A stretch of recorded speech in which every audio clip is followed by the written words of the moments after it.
নমস্কাৰ, মই গৌৰৱ। মোৰ আজিৰ কবিতা যান্ত্ৰিক জীৱন। যান্ত্ৰিক জীৱন, যান্ত্ৰিক মানৱ, চাৰিওফালে অভিনয়। ব'লা অলপ মুখা পিন্ধি চাওঁ আজি তোমাৰ আৰু মোৰ অস্তিত্ব। এডাল স্কেল লৈ জুখি চাওঁচোন আজি দুটি মনৰ দূৰত্ব। নগ্নতাৰে জুখিবা জানো প্ৰেম? স্তব্ধ তুমি, স্তব্ধ মই, যেন এক নীৰৱতাৰ খেল।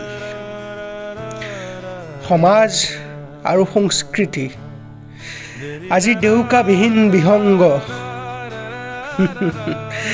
বন্ধু কেৱল তুমি নহয়, অভিনেতা সমাজৰ প্ৰতিটো অংগ।